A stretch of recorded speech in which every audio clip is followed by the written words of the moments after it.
Hello दोस्तों, मैं राहुल आपका अपना यूट्यूब चैनल ब्रेन एक्सपर्ट में मैं स्वागत करता हूं। दोस्तों, आज के डेट में पढ़ेंगे हम आपके 11th क्लास का। आपके 11th क्लास का ध्यान दीजिएगा। किस क्लास का? आपके 11th क्लास का। यहाँ पे दूसरा चैप्टर, कौन सा चैप्टर? दूसरा चैप्टर, जो कि संबंध और फलन है। क्या है? संबंध और फलन। इसका हम यहाँ पे कॉन्सेप्ट के बारे में चर्चा करेंगे, यानी इसके एक्सरसाइज 2.1 के कॉन्सेप्ट के बारे में हम आज के डेट में चर्चा करेंगे। और ध्यान दीजिएगा, अगर इस कॉन्सेप्ट को आप बेहतर ढंग से समझ लिए और यहाँ पे देख लिए तो आपका 100% यहाँ पे एक्सरसाइज 2.1 का सारा क्वेश्चन बन जाएगा। ध्यान दीजिएगा, यहाँ पे देख सकते हैं स्क्रीन पे लिखा हुआ है, यहाँ पे संबंध और फलन। ये आपके 11th क्लास का दूसरा चैप्टर है। 11th क्लास का कौन सा चैप्टर है? दूसरा चैप्टर है। यहाँ पे संबंध और फलन, जिसको इंग्लिश में रिलेशन एंड फंक्शन बोलते हैं। यहाँ पे ध्यान दीजिएगा, लिखा हुआ है concept with example of exercise 2.1। यानी यहाँ पर हम एक्सरसाइज 2.1 का जो कॉन्सेप्ट दे रहे हैं, क्या दे रहे हैं? कॉन्सेप्ट। इस कॉन्सेप्ट को अगर आप बेहतर तरीका से समझ लिए तो आपका बन जाएगा, यानी टोटल। चलिए ध्यान दीजिए, यहाँ पर देखिए, इस कॉन्सेप्ट के अंतर्गत हम लोग को सबसे पहला टॉपिक कार्तीय गुणन के बारे में जानना पड़ेगा। किसके बारे में जानना पड़ेगा? कार्तीय गुणन के बारे में जानना पड़ेगा। और एक बात और हम आपको बता देते हैं, कार्तीय गुणन के बारे में बेहतर ढंग से जानने के लिए सेट्स के बारे में भी हम लोग को जानकारी होना काफ़ी जरूरी है। इसके पहला क्लास में हम, यानी इससे पहले का जो है आपका जो एक्सरसाइज था वो क्या था? समुच्चय था। और उस समुच्चय के अंतर्गत एक्सरसाइज 1.1 से लेके 1.6 के साथ मिसलेनियस यानी विविध का भी सॉल्यूशन किया गया। आप उसको सही ढंग से देख ले ताकि रिलेशन एंड फंक्शन यानी संबंध और फलन आपको बेहतर तरीका से समझ में आ पाए। ध्यान दीजिएगा, यहाँ पे पहला टॉपिक जो आपके बीच में होगा, यहाँ पे किसी दो समुच्चय का यहाँ पर क्या होगा? कार्तीय गुणन के बारे में चर्चा करना पड़ेगा। किसके बारे में चर्चा करना पड़ेगा? समुच्चयों का कार्तीय गुणन के बारे में। इंग्लिश में इसको बोलेंगे कार्टेशियन प्रोडक्ट ऑफ सेट्स बोलेंगे। ध्यान दीजिएगा, इसमें देखिएगा गुणन कैसे हम लोग करते हैं, इसका सिंबल क्या होता है, इसके बारे में हम लोग को सबसे पहले जानकारी प्राप्त करना है। ध्यान दीजिएगा, यहाँ पर देखिएगा, जैसे सबसे पहले ए सेट इस प्रकार से रहे। जैसे ए सेट में यहाँ पे 2 4 2 एलिमेंट है। बी कोई सेट रहे, इस सेट में यहाँ पर ए ई आई इस प्रकार से 3 एलिमेंट रहे। इन दोनों सेट का अगर हमको कार्तीय गुणन अगर निकालना हो तो इसके लिए एक सिंबल को हम यूज करेंगे, ए क्रॉस बी। इसी क्रॉस को हम क्या बोलते हैं? कार्तीय गुणन बोलते हैं। इसी क्रॉस चिन्ह को हम क्या बोलेंगे?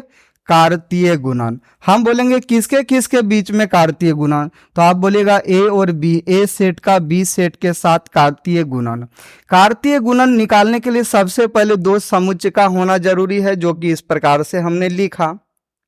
इन दोनों का कार्तीय गुणन करना बिल्कुल आसान है, बिल्कुल ही आसान है। ध्यान दीजिए कैसे करेंगे, हम सबसे पहले दिखा रहे हैं आपको, आप देखिएगा यहाँ पे। जैसे हम ए क्रॉस बी हम लिखेंगे इस प्रकार से। अब ध्यान दीजिएगा, यहाँ पर ए सेट का अवयव बोलिएगा 2 4 है, बी सेट का अवयव बोलिएगा क्रॉस बीच में देंगे ए ई आई है। अब ध्यान दीजिएगा, एक को पकड़ना है तब तक पकड़ के रखना है जब तक कि सारे के साथ काम ना हो जाए, यानी गुना ना हो जाए। ये बात आपको ध्यान रखना है। यानी देखिएगा कैसे क्या करेंगे, महिली ब्रैकेट दे देंगे यहाँ पे। अब देखिएगा, जब भी गुना करके लिखना है तो यहाँ पर हम लोग को छोटी ब्रैकेट के अंदर यहाँ कोमा के साथ लिखना है। जैसे 2 को ए के साथ अगर किए तो 2a। इसको ध्यान दीजिएगा, हम कर्मिक युग्म बोलेंगे। इस प्रकार का जब भी आपको मिलेगा गुना करने के बाद, ये टोटल जो है क्या कहलाएगा? कर्मिक युग्म कहलाएगा। क्या कहलाएगा? कर्मिक युग्म। और कर्मिक युग्म का ये जो पहला जो होगा, ये पहला घटक, पहला अवयव जो होगा वो क्या कहलाएगा? पहला घटक कहलाएगा। और दूसरा जो अवयव जो होगा वो दूसरा घटक कहलाएगा। कौन सा घटक कहलाएगा? दूसरा घटक। एक बात ध्यान देना है, जब दोनों का अगर हम क्रॉस करेंगे, एक सेट का एलिमेंट को उठा के दूसरे सेट से लेंगे, इस रूप में लिखना है। और इसको, इसका नाम क्या है? कर्मिक युग्म है। इस क्रमिक युग्म का पहला जो एलिमेंट रहेगा वो पहला घटक कहलाएगा और दूसरा जो एलिमेंट रहेगा वो दूसरा घटक कहलाएगा। ये बात आपको ध्यान में रखना जरूरी है। ध्यान दीजिएगा, यहाँ पर समझिए कैसे कैसे निकालना है। और एक बात ये ध्यान दीजिए, ए क्रॉस बी जब करेंगे इस रूप में टोटल एलिमेंट जो होगा और इस दोनों को मिला के हमको काउंट जब करना होगा तो एक काउंट करेंगे। ये बात ध्यान रखना है। देखिएगा इस प्रकार से लिखा है, आप देख सकते हैं 2 को ए के साथ तो 2a लिखेंगे। फिर बोलिएगा 2 को किसके साथ, ई के साथ 2e लिखेंगे। फिर बोलिएगा 2 को आई के साथ 2i लिखेंगे। अब बोलिए जब 2 का प्रत्येक के साथ अगर हम मल्टीप्लाई यानी क्रमिक युग्म यहाँ पर अगर कार्तीय गुणन निकाल लिए, इसके बाद 4 को भी प्रत्येक के साथ लिखेंगे तो क्या लिखना है, 4a लिखेंगे। फिर बोलिएगा 4e लिखेंगे। फिर आगे बोलिएगा क्या लिखेंगे, 4i लिखेंगे। 4 क्या लिखेंगे, i लिखेंगे। और एक बात ध्यान दीजिएगा, क्रमिक युग्म का जो ये क्रमिक युग्म जो निर्माण हुआ है ये वाला, इसमें देखिए पहला जो घटक है वो पहला ही सेट का एलिमेंट है। यहाँ पहला सेट ए है, दूसरा सेट यहाँ बी है। यानी क्रमिक युग्म का पहला जो घटक होगा वो पहला घटक पहला सेट का एलिमेंट और दूसरा घटक दूसरा सेट का एलिमेंट। अगर इसी से पुनः ए बी निकालना हो तो हम बिल्कुल आसान तरीका से निकाल सकते हैं। ए बी देखिए कैसे निकालेंगे, पहला घटक यानी 2 लिखेंगे। फिर ये 2 को तो लिखना नहीं है, क्योंकि किसी भी सेट में एक एलिमेंट को अगर हम लिख लेते हैं तो दोबारा उसको कभी भी लिखने का आवश्यकता नहीं होता है। यानी इस 2 के लिए यहाँ पर इस 2 और इस 2 का भी काम हो गया।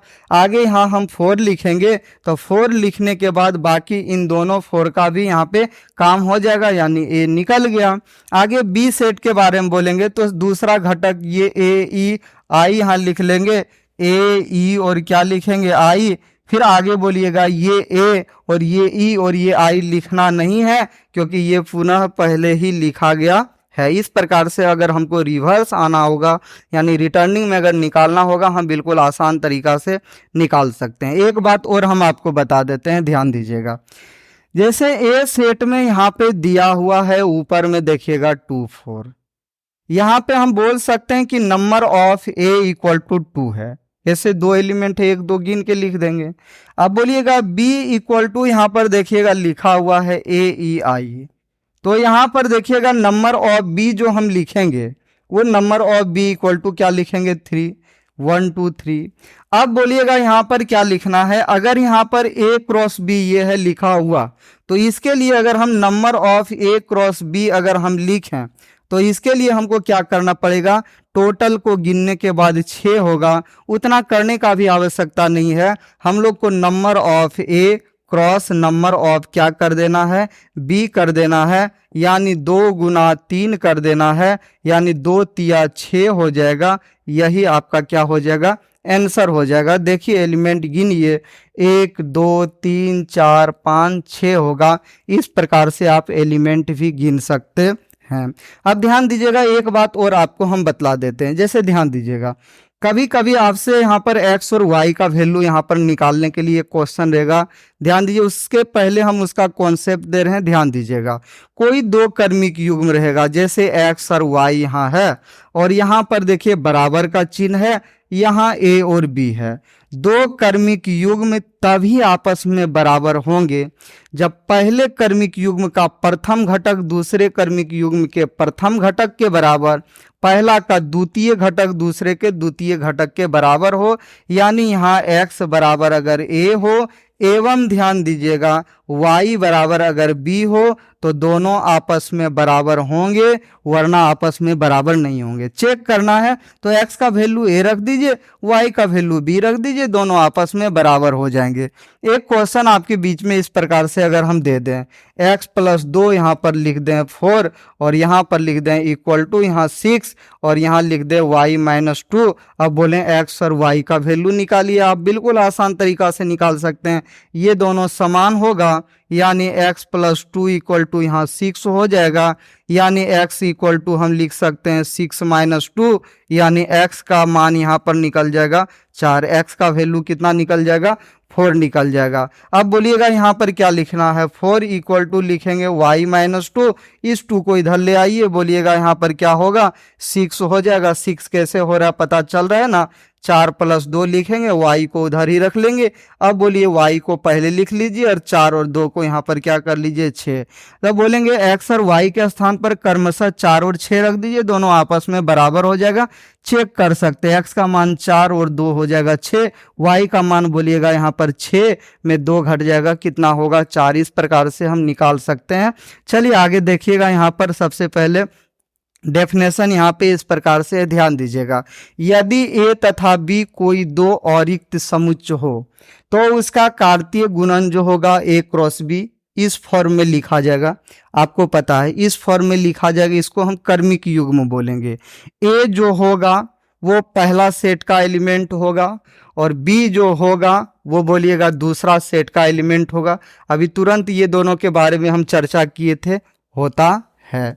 चलिए ध्यान दीजिए, इसके बाद आगे देखिएगा, आपके बीच में यहाँ पर कुछ इंपॉर्टेंट पॉइंट्स वगैरह है, कुछ यहाँ पर ध्यान दीजिएगा, सॉरी एग्जाम्पल, कुछ एग्जाम्पल है और फिर इसके बाद फिर पॉइंट्स वगैरह होगा, ध्यान दीजिएगा। यहाँ पर देखिए, यहाँ पे देखिए सबसे पहले निकालना है हम लोग को, a इक्वल टू दिया है, b इक्वल टू दिया है, a क्रॉस b निकालना है, a क्रॉस b निकालना है, b क्रॉस a निकालना है, b क्रॉस b निकालना है। बिल्कुल आसान है।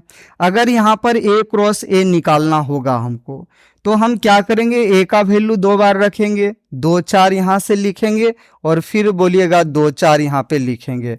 अब फिर दोनों के बीच में बोलिएगा हम कैसे लिख सकते हैं, 2 2 लिख सकते हैं, फिर बोलिएगा आगे 2 4 लिख सकते हैं, फिर बोलिएगा आगे क्या होगा, 2 का दोनों के साथ हो गया, 4 को 2 के साथ लिखेंगे, 4 2 लिख सकते हैं, फिर आगे देखिएगा 4 4 लिख सकते हैं।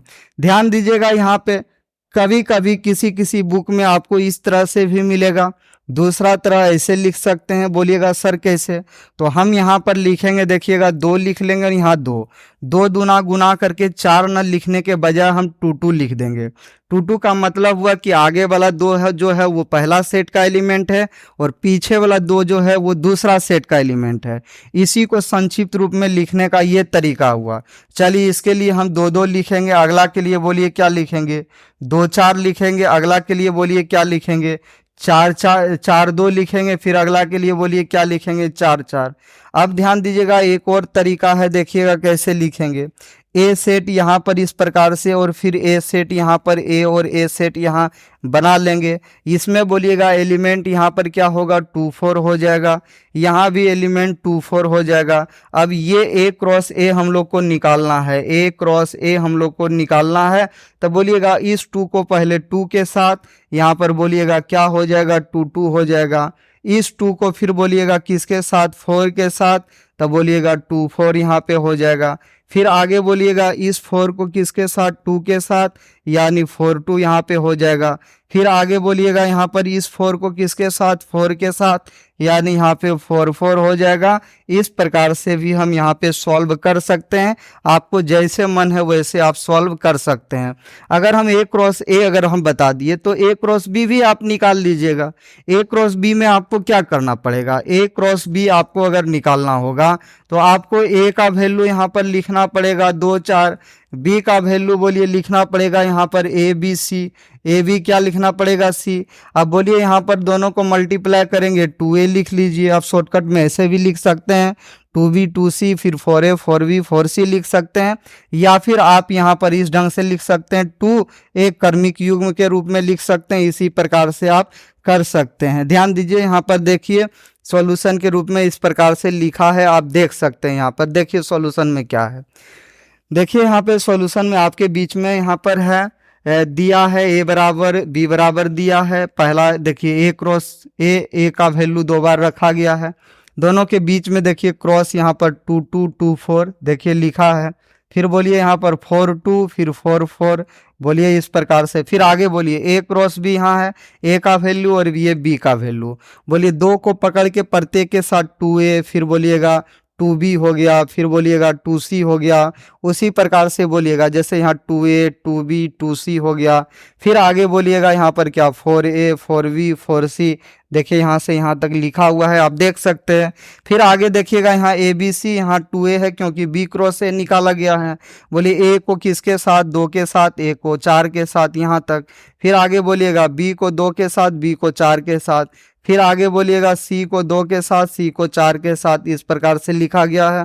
फिर बोलिएगा बी क्रॉस बी, यहाँ पर बी का दो बार वैल्यू। बोलिएगा ए को किसके साथ, ए के साथ, बी के साथ, फिर सी के साथ। देखिए यहाँ तक लिखा गया है। फिर बोलिएगा बी को ए के साथ, बी को बी के साथ, बी को सी के साथ।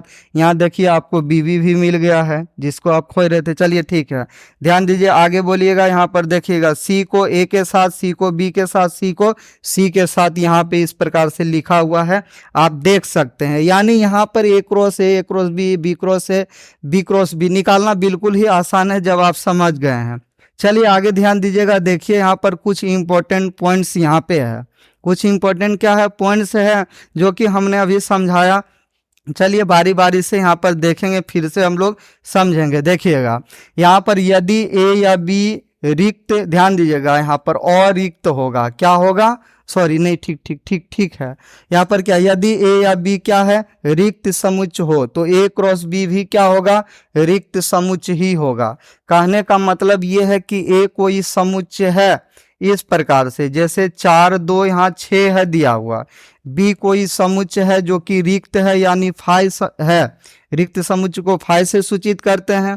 इन दोनों का अगर क्रॉस निकालना अगर हो तो बोलिए ए का वैल्यू क्या लिखेंगे, 4 2 6 लिखेंगे। बी का वैल्यू बोलिएगा 5 लिखेंगे। यहाँ पर दोनों को क्रॉस करेंगे 5 मिलेगा। या फिर ध्यान दीजिए दूसरा, यहाँ पर ये पहला कंडीशन है।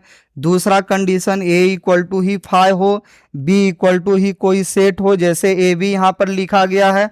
अब यहाँ पर ए क्रॉस बी अगर निकाला जाए तो ए बोलिएगा क्या होगा, 5 क्रॉस बोलिएगा बी के लिए ए बी होगा, यहाँ पे इसके लिए भी क्या होगा, 5 होगा। यानी कहने का मतलब कोई दो समुच्चय में कोई एक समुच्चय अगर रिक्त समुच्चय हो तो ए क्रॉस बी हमेशा रिक्त समुच्चय ही होगा, यानी ए क्रॉस बी यहाँ पर क्या कहलाएगा, 5 कहलाएगा। चलिए आगे ध्यान दीजिएगा। इसके बाद आगे देखिए अगला लिखा हुआ है, देख सकते हैं। ए बी में ए क्रॉस बी का कर्मिक युग्म क्या कहलाता है, ए बी कहलाता है, जो कि हम अभी तुरंत थोड़ा देर पहले समझाया कि ए बी को क्या बोलते हैं, कर्मिक युग्म बोलते हैं। आगे ध्यान दीजिए, यहाँ पर देखिए इस प्रकार से ए बी में ए बी का प्रथम तथा द्वितीय घटक ए तथा क्या है, बी है। ये अगला ए जो है ये प्रथम घटक और ये दूसरा द्वितीय घटक होता है कर्मिक युग्म का, ये भी आपको जानकारी दिए थे। चलिए ध्यान दीजिए आगे देखिएगा, यहाँ पे बिल्कुल आसान है, आप देख सकते हैं। कोई दो कर्मिक युग्म आपस में समान तब होते हैं यदि उनके संगत अवयव भी क्या हो, समान हो। देखिए ये दोनों समान तभी होंगे जब ए किसके बराबर हो जाएंगे, ए सी के बराबर होंगे, बी डी के बराबर होंगे। देखिए ये दोनों बराबर है, तभी यहाँ पर दोनों क्या हो सकता है, समान, वरना समान नहीं हो सकता है। आगे ध्यान दीजिए, देखिए यहाँ पर इस प्रकार से है लिखा हुआ, देख सकते हैं। देखिएगा यदि number of A equal to P, number of B equal to Q, तो number of A cross B equal to P Q. कैसे आया बता देते हैं आपको, डिटेल से समझिए। Number of A cross B को लिख सकते हैं number of A cross number of B. अब बोलिएगा नंबर ऑफ ए का वैल्यू बोलिएगा क्या हो जाएगा, पी हो जाएगा। नंबर ऑफ ए पी हो जाएगा, नंबर ऑफ बी क्यू हो जाएगा, यानी हम पी क्यू लिख सकते हैं। अगला के लिए बोलिएगा यहाँ पर क्या, ये हो जाएगा पी और ये हो जाएगा क्यू। अगला बोलिए number of A cross number of A हो जाएगा दूसरा। बोलिएगा इसमें क्या होगा, इसमें भी पी होगा, इसमें भी पी होगा। पी को पी के साथ गुना करेंगे, पी का स्क्वायर हो जाएगा। Number of B cross number of B, number of B cross number of B होगा। आगे बोलिएगा यहाँ पर क्या, इसका भी क्यू, इसका भी क्यू वैल्यू होगा यहाँ पे, यानी क्यू और क्यू गुना होगा, क्यू का स्क्वायर हो जाएगा। अब इसके लिए बोलिए क्या होगा, अगला number of B cross number of क्या होगा, ए हो जाएगा, यानी यहाँ पर क्यू होगा, यहाँ पे पी हो जाएगा, यहाँ से वैल्यू रखेंगे बराबर हो जाएगा। इस प्रकार से हम देख सकते हैं। चलिए आगे ध्यान दीजिएगा, अगला देखिए इस प्रकार से है, आपके बीच में क्वेश्चन, आप यहाँ पे वैल्यू निकाल सकते हैं। देखिएगा यहाँ पर बताइएगा, यहाँ पर कह रहा है यदि ये दोनों क्या है, समान है, तो x और y का मान निकालिए। ये दोनों देखिए कर्मिक युग्म है। कर्मिक युग्म समान जब है तो संगत अवयव दोनों का समान होगा। संगत अवयव को समान कर देंगे और x और y का वैल्यू निकाल लेंगे, जो इस प्रकार सॉल्यूशन में दिया हुआ है। आप देख सकते हैं यहाँ पर। चलिए ध्यान दीजिए, आप देखिए यहाँ पे इस प्रकार से लिखा हुआ है सॉल्यूशन में। अब ध्यान दीजिएगा, चलिए ध्यान दीजिए, इस प्रकार देखिए सॉल्यूशन में लिखा हुआ है। देखिएगा यहाँ पे, देखिए क्या लिखा हुआ है आंसर में। देखिएगा दिया है, ये दोनों दिया है। कर्मिक युग्म समान है, इसलिए संगत अवयव भी क्या होगा, समान होगा। बोलिए संगत अवयव अगर समान होगा तो कौन किसके बराबर, ये हो जाएगा 7/2 के बराबर और ये हो जाएगा 1/3 के बराबर। देखिएगा यहाँ पर आगे, देखिए यहाँ पर लिखा हुआ है, देख सकते हैं ये दोनों। अब बोलिए इसको सॉल्व करेंगे, x का वैल्यू निकलेगा, किसका वैल्यू, x का वैल्यू, और इसको सॉल्व करेंगे y का वैल्यू निकल जाएगा। अगर हमको चेक करना पड़ेगा गलत है कि सही है, इन दोनों का वैल्यू को रख देंगे, सॉल्व करेंगे, समान हो जाएगा। आगे देखिएगा यहाँ पर सॉल्व किया हुआ है, देख सकते हैं। अब बोलिएगा ये 3 अगर इधर चल जाएगा तो माइनस में हो जाएगा। अब आप बताइएगा यहाँ पर क्या करना है, जैसे कि तैसे लिख लेंगे।